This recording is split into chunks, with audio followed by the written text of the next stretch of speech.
What's up, y'all? This is Carla, aka Sela the Poet. I know it's been a minute since I've come on. Happy Saturday to everybody. I decided to do a video. These are going to be some real content, some real videos where I'm just being honestly truthful and vulnerable.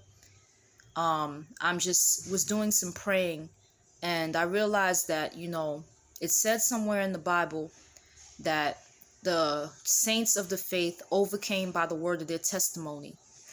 And what it is that when someone has a story or someone has been through an experience, it's best for them to share their experience or share their story because it's a way of overcoming. It's a way of using your voice. And you don't know, that story that you tell may be able to help somebody else, inspire somebody else. So, my domestic violence story. I was born June 7th on an Army base hospital.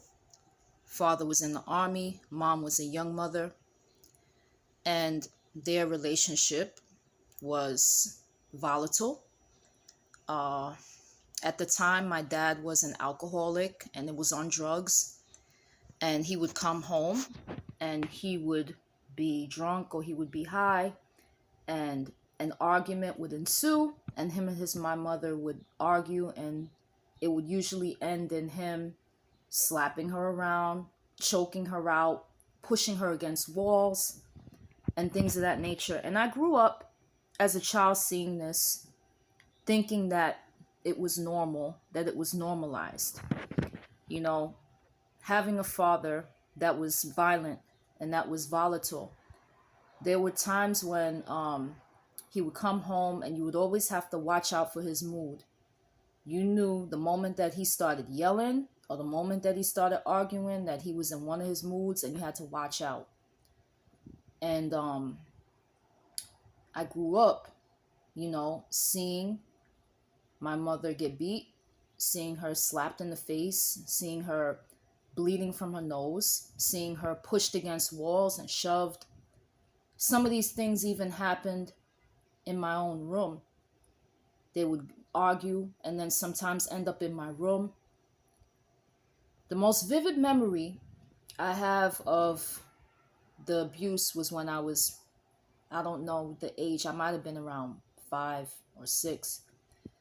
They had gotten into an argument and they were in my room. And my father was yelling and cursing. My mother was telling him to stop. And I remember him pushing her against the wall and him putting his hands around her neck. And she's trying to struggle to resist him and fight back. And I go and I walk into the room and I'm watching and I'm scared. And my father is telling me, stay right here. And my mother is telling me, no, go downstairs, go downstairs. So I sat, after a couple of minutes of being told to stay there and go downstairs.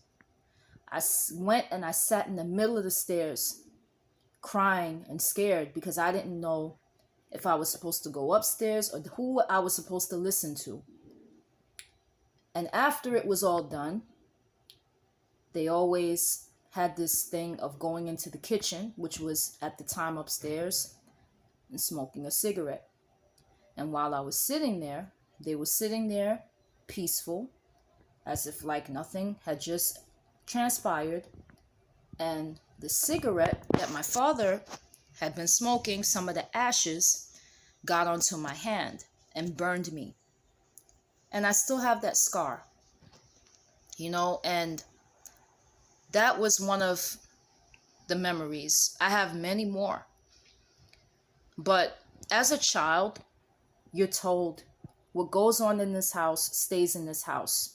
And you're threatened with beatings, and you're threatened with whatever if you open your mouth and say anything to anybody about what's going on. So silence is the code. Silence is the code. You tell anybody, you tell whatever, you're going to get your ass beat. So you keep your mouth shut. And silence is the code. You don't say anything, so nobody knows what's going on. Or if they do know what's going on, They put it as a thing of they're going to mind their own business because they don't want to get involved. And, you know, after going through that experience and thinking back, I wish that somebody would have fought for me. I wish that somebody would have reported what was going on. But then again, who knows? Maybe people didn't see the signs because I was a pretty good kid in school. I wasn't a bully. I repressed everything, and it only started to affect me when I became an adult, when I started having nightmares, when I had trouble sleeping. When you go through trauma is gonna eventually affect you and come out in some way. Whether it's through, some people use drugs to cope, some people use sex to cope, some people use alcohol, through gambling, through whatever. It will eventually come out and you will act out. For some people, it's PTSD. And so because of my experiences, I was experiencing at one time in my life PTSD, and I was going to therapy and not understanding, why I was going through that. Anxiety attacks, panic attacks, depression, all of these things as a result of the abuse that I suffered when I was a child, a teenager, and an adult. I went through numerous abusive experiences. I just spoke to you about what I went through as a child. Once my parents split up and they got divorced, the courts awarded my father visitation. So every 2 weekends, we would go and see him. Me and my sister eventually was born. But on those every 2 weekends, sometimes we would catch it. It's not like he went and got therapy. Okay? It's not like he went to anger management. So when we would go over and we would visit him, he was living with my Puerto Rican grandparents at the time. Abuelo and abuela, may they rest in peace. We would go over to their house and it was the same dynamic. If he came home in a mood, we would have to watch out for him. Eventually, he got clean. He went to NA, AA. He got clean, but the abuse didn't stop. The emotional abuse didn't stop. His angry temper didn't stop. And, his sometimes physical abuse didn't stop either. There's a fine line between disciplining your kid and abuse. Some parents, because that's the way that they were raised in their culture, maybe their parents grew up whipping them like slaves, taking belt buckles and doing that, but that doesn't mean that it's right. People, they do things and they learn stuff from their family of origin. And it doesn't mean that because it's the culture and that's what you were taught, that it's legal or that it's right. Sometimes the ends don't justify the means. And then sometimes it's just the parents getting angry and being controlling.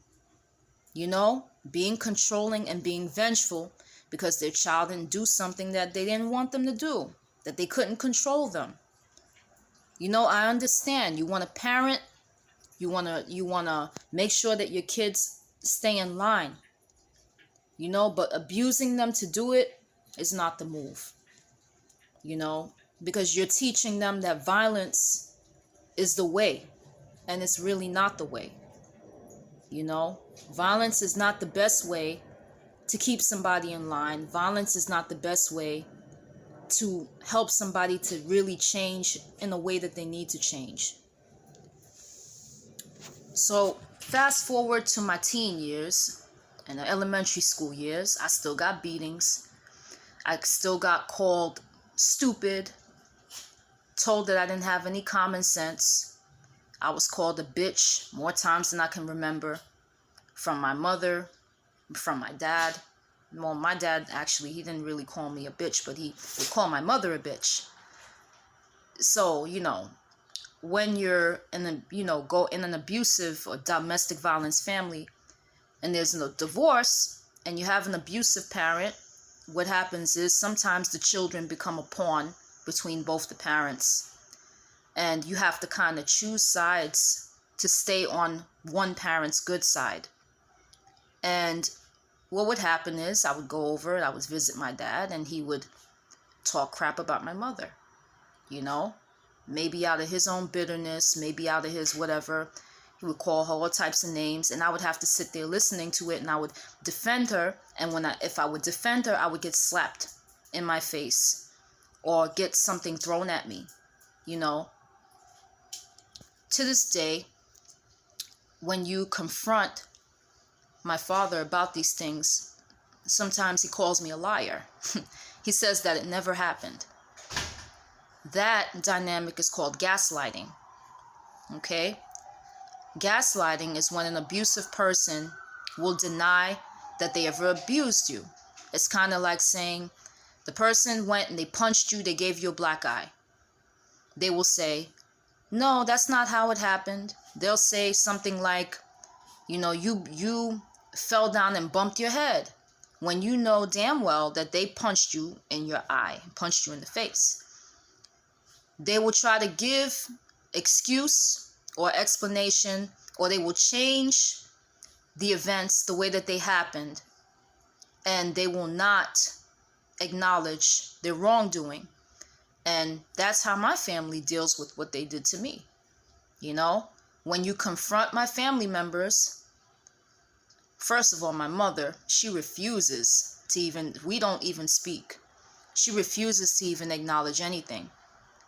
And my father, he calls me a liar and says that it didn't happen, but it did happen. Years of therapy, my PTSD, my anxiety attacks, all of that are evidences that this happened. And you want to tell me that it didn't happen? I know it happened. I was there. I experienced it. In the abuser's mind, they're justified. They can call you any name. They can disrespect you, call you out your name, put their hands on you, choke you, assault you, sexually abuse you. Though I was not sexually abused. I was only physically abused and emotionally and mentally. But it's still, any type of abuse is a violation. A type of abuse is wrong. It's someone trying to control you in a way that is unhealthy, and hurtful. So I went through that. I would catch abusive episodes with my dad when I would visit him. Okay? Then when I became an adult, it continued. Okay? That type of lifestyle was normalized for me, so I go and I end up with a partner who ends up doing the same thing. I ended up choosing a guy who I was very, very physically and sexually attracted to. He was fine, but I didn't vet him really before, becoming, I guess, like physical, like the kissing and the holding hands. Once you start doing physical things, then it becomes really hard to be a good judge of character when it comes to whoever you're with. It's kind of like you're under a love spell. So I didn't completely vet him the way I should have. I really didn't have anybody there telling me how a relationship should go and having the proper tools to really do a relationship well. You just kind of fall in love or fall in lust, and the rest is history. And that's what happened. I really, really was feeling this guy, and I met him in college. And after I married him, the abuse began. So this is part 1 of my testimony, and I'll do another clip shortly. But I just wanted to tell you a little bit about my story. Okay? This is Sela the Poet signing off. Part 1, Part 2 will be coming soon. Peace.